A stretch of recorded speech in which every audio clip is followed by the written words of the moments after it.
na bino nyonso bolula kolanda info lingala journal peuple to fongoli ya le 1er septembre 2025 pour la botalisa bino ndenge nyonso esalemaki na bokambemi ya président de la République Félix Antoine Tshisekedi Tshilombo elongo na ba membre ya gouvernement ya République participaki vendredi 29 août na cité ya Union africaine na 56e réunion ordinaire ya conseil ya ba ministre parmi ba sujet oyo ezalaki prioritaire na ordre du jour bosengeli koyeba ke balobelaki évaluation ya situation sécuritaire humanitaire pe épidémiologique na étendue mobimba ya République démocratique du Congo ba évaluaki pe ba engagement ya gouvernement envers ba partenaires sociaux na secteur ya éducation nationale na ko applikaka instruction présidentielle to poursuivre édition na biso kaka na ngamba présidence pour la rotel Sabino Ndenge président de la République Félix Antoine Tshisekedi Tshilombo ayambaki week-end eleki na cité ya Union africaine monsieur Jean-Philippe Avam oyo azali bongo représentant ya Monaco Sat principal opérateur satellitaire ya principauté ya Monaco. Bon dans les détails. Accompagné na ba ministre Augustin Kibasa ya économie numérique pe José Panda Kabangu ya ba poste pe télécommunication Jean-Philippe Anvam ayaki ko présenté et pas ya chef de l'État état d'avancement ya projet ya acquisition ya République démocratique du Congo na satellite grâce na partenariat na Monaco Sat kozwana e maloba atalisi ndenge ko réduire fracture numérique na RDC grâce na déploiement ya satellite congolais ezali initiative oyo ezali ko ambitionné pour na ko faciliter accès na internet ya haut débit na ensemble ya territoire en particulier na ba zone rurale pe enclavé ya ba infrastructure ya télécommunication oyo ezali ko demeurer insuffisante pour na représentant ya Monaco Sat acquisition ya satellite ko permettre pour na renforcer cybersécurité, développement et enseignement à distance, pour améliorer télémédecine, pour stimuler croissance et économie digitale. Dans son sous Sengal Koyeba deuxième congrès à Union Sacrée et Salemaki samedi 30 août dans centre culturel et artistique des pays d'Afrique centrale parti politique Union congolaise Ikona Mokuse ya autorité morale Daniel Mukoko Samba et Mobizaki Makasi Nanzela ya Sep ya Kinshasa Brèche Engali héritier Mapinde mi Fabrice Lundombi bazaki kuna na compte info ngala. Ndenge kaka ezalaki prévu deuxième congrès ya plateforme ya chef de l'État Union sacrée de la nation et salemaki week-end eleki na centre culturel et artistique de pays africains nyonso elekaki vraiment kitoko na bokambemi ya yemoko chef de l'État Félix Antoine Tshisekedi Tshilombo oyo akambaki masolo parmi ba parti ebele oyo bayaki pona ko assister na deuxième congrès ya Union sacrée tomonaki pe Union congolaise Ikona Mokuse ya autorité morale Daniel Mukoko Samba Boyeville ya Kinshasa ekweyaki pambate mobilisation ezalaki vraiment totale na bokambemi ya secrétaire exécutif provincial ya Ukoville ya Kinshasa Bridge Engalim Firi Obama oyo bazali kobenga les lions de la ville drapeau ya Uko ezalaki visible na ndenge ya kosakana te ndenge kaka bino moko bozali komona.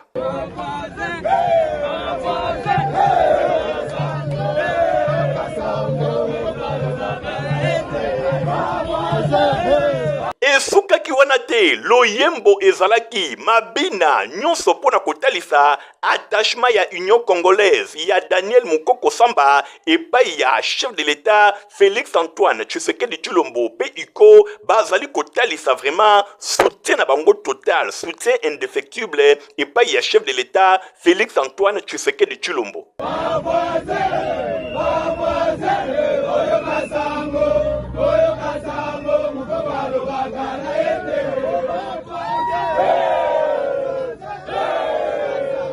En tout cas, mobilisation oyo Union congolaise basalaki na ville ya Kinshasa, Bridge Engalim Firi Obama, le lion de la ville, mosala oyo azali kosala na bénédiction ya autorité morale Daniel Mukoko Samba ezali komonana iko amarkaki présence na ye na deuxième congrès ya Union Sacrée na ndenge ya kosakana te. Lelo na ville ya Kinshasa soki otamboli okomona kaka ba drapeau ya iko nde ezali kopepa. Présence na bango très remarquée liboso ya centre culturel et artistique de pays africain etalisamaki pe elobi ke lelo iko asimbi ville ya Kinshasa.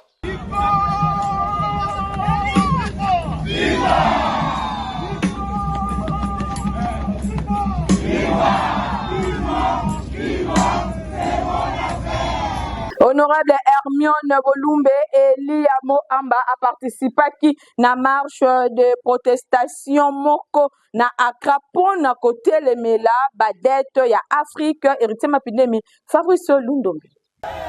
Ba image mibale ezali pe kolakisa ba époque mibale différente. Patrice Emery Lumumba, premier ministre ya République démocratique du Congo, a participé à la conférence ya Accra pour na koluka libération ya Afrique na 1958 na 2025 boye moins na pays ya République démocratique du Congo. Honorable député national Hermione Bolumbe a participé à la conférence kuna na Accra pour na koluka ndenge nini ko développer Afrique pe ko effacer ba dette nyonso oyo ezwali kovanda na mapeka ya Afrique. Natina wana marche de protestation moko ya kafu esalemaki epai wapi Hermione Bolumbe, député national ya circonscription électorale ya Moamba, ezalaki moment moko inoubliable epai wapi ba africain ba telemaki pona koloba nous ne devons rien, nous ne payerons rien, tokopesa eloko te pe tokofuta eloko te. Parmi ba jeunes africains oyo bazalaki ba initiateur ya mouvement oyo bazali ko militer pona effacement ya dette ya Afrique, honorable député national ya République démocratique du Congo Hermione Bolumbe yepe atombolaki mongongo pona koloba trop c'est trop. Il est temps que la justice soit faite. Il est temps que les Africains vivent avec leurs richesses. Trop c'est trop. On est fatigué. On ne paiera rien. Bien que Azwamina Accra, kuna na mboka Ghana et pai wapi, azali kolanda ba trace ya Patrice Emery Lumumba pour na obtenir liberté na Afrique, kasi motema na ye Hermione Bolumbe ezali ko beta toujours na ville ya Kinshasa. Na veille ya rentrée scolaire meilleur élu ya capitale ya République démocratique du Congo a dépêchaki équipe na ye. D'abord bakendaki na poste ya armée du Sali ya Lemba Ngaba awa responsable ya paroisse azwaki domoko à titre symbolique ya ba fourniture scolaire composé na ba stylo ba cahier ba late pe biloko ya ndenge na ndenge. Ozali ya solo Jehova ya honorable Hermione Bolumbe na seniete tika ete tango nyonso ya bobo inaye ozala mobateli ozala mokengeli ozala bouclier na ye. Boye élu ya peuple, élu ya circonscription électorale ya Moamba atindaki lisusu batu na ye na Kankabila epai wapi basi ebele ya basoda pe ya bapolisier bazwaki pe na tour na bango ba fourniture scolaire nyonso kaka pona ko permettre bango bazongisa bana kelasi na ndenge ya kitoko. Sungai bana na biso na ne passé na bakaye na ne opa sungi bana na biso yango to remercier ye nzamba pambola ye nzamba bakisela ye susu ya mingi na musala na ye. Omoni ye asa ya biso ndenge siso bolingo tozaka na ye mama ya boye basi wapi mama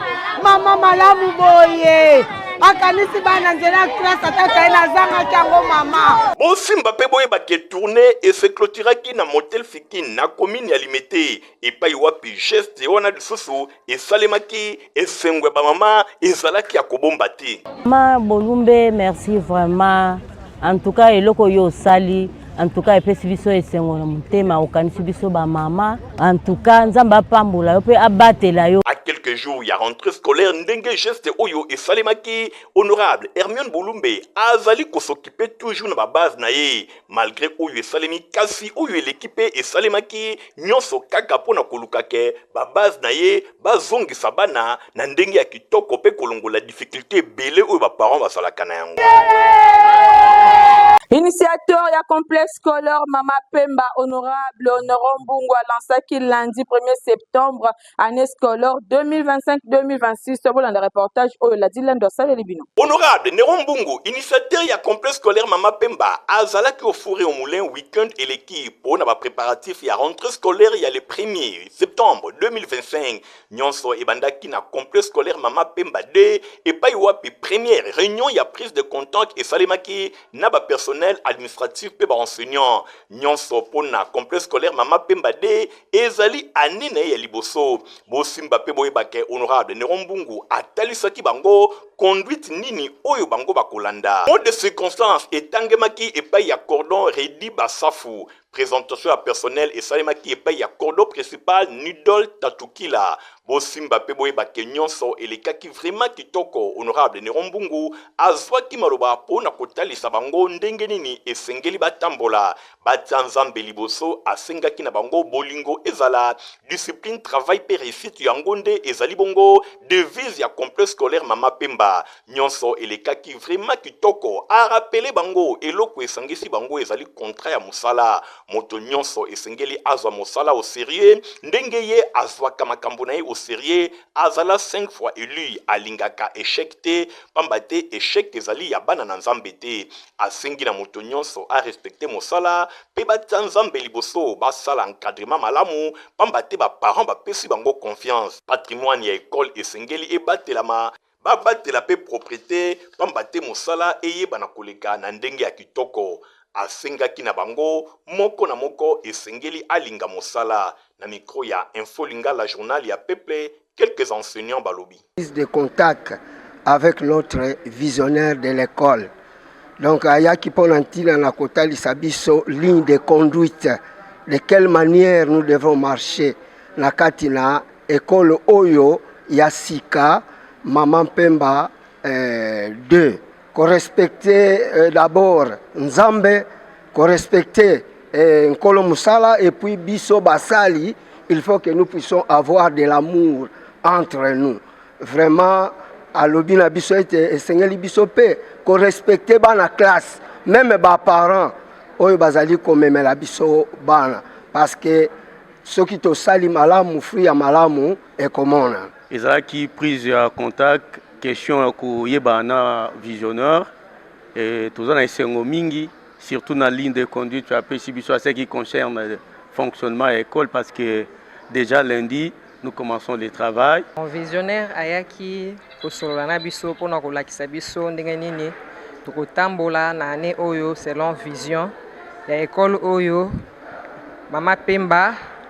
oyo efongwami sika yango wana ayaki kolakisa biso vision nini lolenge nini tokoki kotambola pona koyeba ko réussir année na biso 2025-2026. Bosimba pe boyebake na sima ya complexe scolaire Mama Pemba D honorable Honorant Mbungu akitaki directement na complexe scolaire Mama Pemba 1 epai wapi asolaki pe na personnel makambo ya ndenge na ndenge ayaki ko visiter l'installation ndenge nini bazali kobongisa ba bureau administratif ndenge nini bazali ko installer biloko ebele entre autres ba cantine scolaire pona ko permettre mvula oyo bana baliaka kitoko atambolaki pe na ba salle de classe pona kotala ndenge nini makambo ebongami nyonso ebongami ezali normal pona rentrée scolaire ya lundi 1er septembre kuna na complexe scolaire Mama Pemba ba préparaka makambo nyonso pe ba respectaka calendrier scolaire ndenge kaka l'État azali kotia yango nyonso ebongami honorable Honorant Mbungu alingaka excellence na tina wana atikaka eloko moko na hasard te nyonso ezalaka bien préparé na complexe scolaire Mama Pemba. Clôture ya tournoi à Missi, champion 2025 et Salemaki dimanche 31 août na terrain Chobo kuna na commune ya Matete na présence ya initiateur na yango à Missi Serge Pascal Christian Kengebe.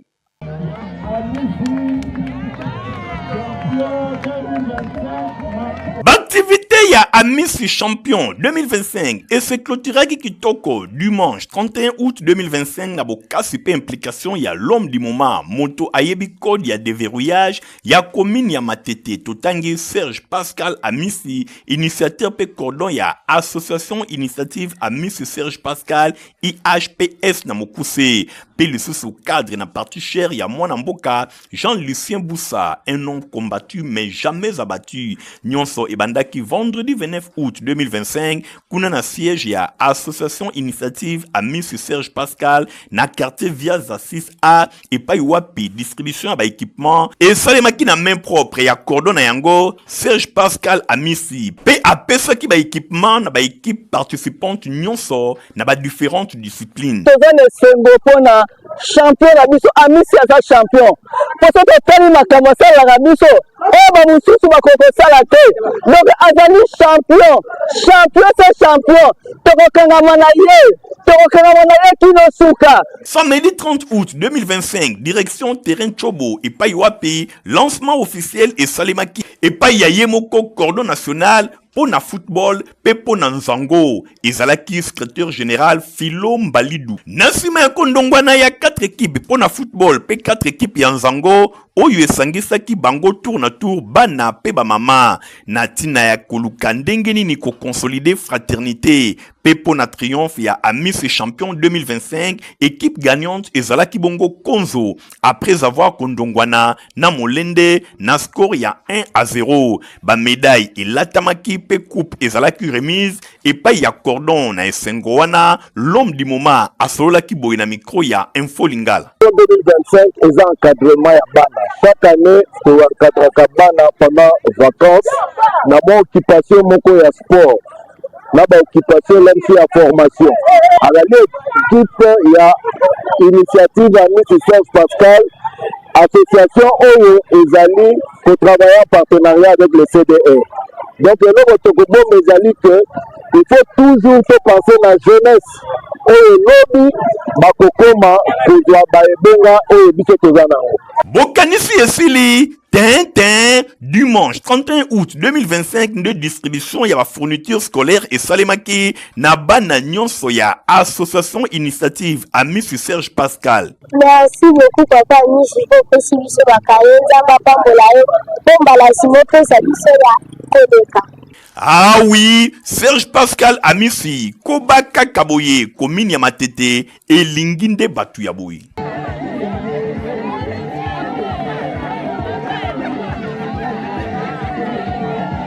Collège professeur Aouka eza koko baba inscription na yango pona année scolaire 2025-2026 kuta bango na ba extension nango oyo ezwami bongo na ba commune ya Bumbu pe ya Makala. Mosungi ya ba parents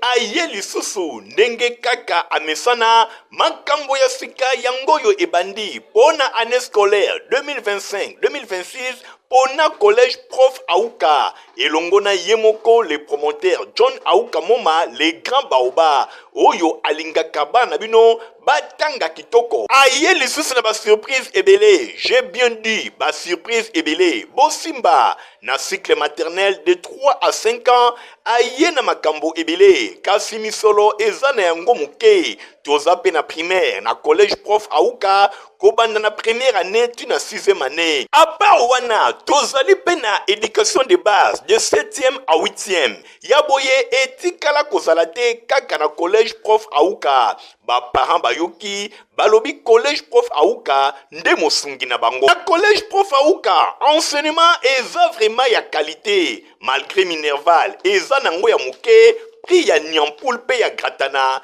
kasi enseignement ekuba papa mama yoka kitoko kobanga kitoko ya bâtiment oyo ekuba te nyonso to Minerval ezali à la portée na bino nyonso kasi mwana akoki kotanga na ndenge ya kitoko b'inscription eza nango ya ofele esi ebandaki déjà ezali kosalema chaque jour de 8h à 16h okotuna ngai collège prof Aouka ezwami wapi yoka bien kanga adresse oyo collège prof Aouka ezwami na commune ya Bumbu mingi penza na avenue Luyeye numéro 9A na route Elengesa penepene ya wenze ya likolo ya makala. Mosusu pe ezwami na avenue Nkolo numéro 36 penepene ya le destin to pe na direction ya Souci MM. Enseignement ezali vraiment ya qualité pour enseignants bazali très qualifiés. John Aouka Moma le grand baoba azali kosangisa expérience elongo na jeunesse. Kuna pe ba classe ezali bien aéré, ba salle de classe, ba condition kaka ndenge UNESCO azali kosepela. Kuna vraiment ba condition ya kitoko kasi minerval ya muke ndenge moko promoteur John Aouka Moma le grand baoba alobi. Sengi kaka na boti bo ya na 40 000 pour la primaire, 45 000 pour la maternelle, et 48 000 pour la 7e et la 8e. Wana ezali ba compte oyo tolingi ko zanango bossa de bandeli année scolaire qui les 30 septembre peut mettre biso to faire fonctionner l'école. Bosimba pe boye ba kewana ezali a compte kasi ba montani susu etikali ba parents bo bangate e kozala discuter na mois d'octobre mingi penza na début na yango entre comité de gestion ya collège prof Aouka et longo na ba parents e kozala na yango eloko moke kaka ndenge amesana. Na collège prof Aouka ba élève basala ka ba visite guidée bisika ebele po na kofongola ba mémoire na bango. Papa, mama, na misolo muke mwana atangi kitoko pe asilisi na mystique ya fourmi po azala utile na société. Bosimba ke ba notable ya lobby ya RDC bakobima awa, ba lauréat babimaka awa. Collège prof Aouka yende mosungi ya bana. Collège prof Aouka yende champion. Préfet Louis Kabangu a fondé le centre de formation professionnelle technique. On a 45 jours. Il y a Pamba au Komibongo technicien Stéphane Skandi.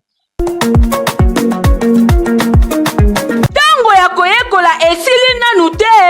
yoka sango oyo na memeli bino bato nyonso oyo botanga déjà 6e de humanité kasi nanu bozwa diplôme d'état te itemat ndolo na ista batie na disposition na bino centre de formation ya ba autodidacte na domaine technique esengeli boyebake adresse eza kaka moko pona kobima ingénieur ya solo itemat ista bazali na ba formateur très qualifié na domaine technique nyonso lokola aviation civile, mécanique générale, électricité générale, électronique industrielle, radiotransmission et commutation, option ya construction P ezali na pointe. Pour na ba résultat ya ba examen d'état 2024-2025 préfet Kabangu aloba kito yebisa bino ke itemat ndolo ista basalaki 100% awa kutu bapesa bango kombo e ratakate de 17h à 20h basali na bango etikalaka très disponible pour na bino tango ya koyekola esili nano te papa mama osalaka déjà na domaine technique kasi nanu ozwa diplôme te leka na ba bureau ya itemat ista ozwa inscription na yo bokanisi esili tintin préfet Louis Kabangu atie lisusu pona bino centre de formation technique professionnelle pona ajustage, soudure, rebobinage, installation panneaux solaires, photovoltaïque, mécanique automobile, check automobile, diagnostic électronique des automobiles, installation bâtiment, froid, vidéosurveillance, électronique embarquée, informatique, bakisa cours ya anglais classique, anglais aéronautique, anglais d'affaires, pe cours ya français. Ezali ya koratete, formation rapide pour na 45 jours ya pamba, pe 90 jours pour na ba jour normal. Comment utile na société, yekola musala, adresse kaka moko itemat ista na commune ya Barumbu, tope obengi na numéro oyo ezali affiché na ba écran na biso. Soyez les bien koya.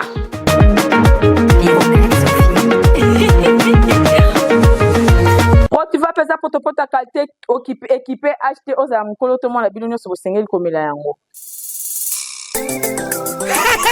Protivap encore et toujours. Oyo mama bituna tuna ayeba kateti lero apesa mwana ye bire. Ebe na santé kitoko boye. Olesaka ye nini?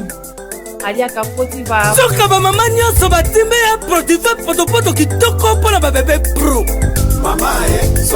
mwana na ngai depuis abanda kolia akoli boye aliaka kaka Protiva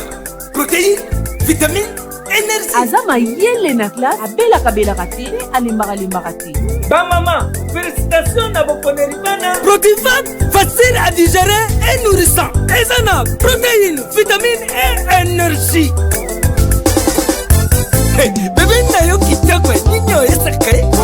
baya bayingaka ngo sante kitoko nzoto makasi matemi disa mama ndetisa mwana suka na mbimbi oyo suka na mbimbi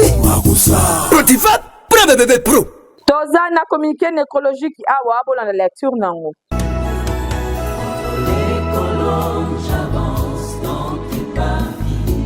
Famille Matungulu baza na mawa makasi ya koyebisa na bandeko baninga pe bayebani na bango liwa ya papa na bango Damas Matungulu Musumari. Programme ya matanga ezali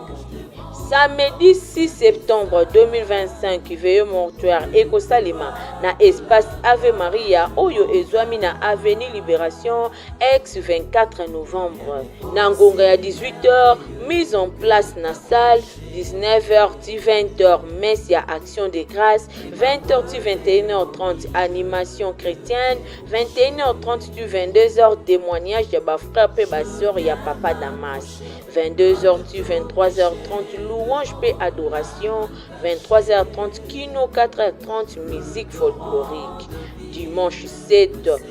septembre 2025 cérémonie pe animation na 8h30 toto ya mowe ekobima na morgue ya 51 epai wapi bako exposé yango na espace Ave Maria na 8h45 début ya cérémonie 8h45 ti 9h15 exaltation 9h15 ti 9h45 oraison funèbre 9h45 ti 10h30 dépôt ya ba gerbe de fleurs 10h30 kino 10h45 mon ya famille 11h levé à corps pour na animation na nécropole 1 entre ciel et terre 16h bain ya consolation na salle Ave Maria tika sango oyo ekomela bato nyonso bayebaki papa Damas Matungulu Musumari. On est parti de Dieu vivant qui le sol et le vent.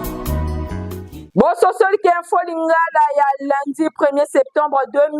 2025 yango ekomi na suke papi nazalaki na esengo makasi ya kopresentele bino yango soki bosepelaki nango bopesa merci na Nathalie Kala Kapenda oyo akumbelaki édition na sima caméra tozalaki bongo na Igon Tingi montage esimamaki bongo na Christian Kiangebeni pe Fabrice Lundombi journal a peu ezaka supervisé epai ya Héritier Mapine Mbandeko botikala malamu au revoir.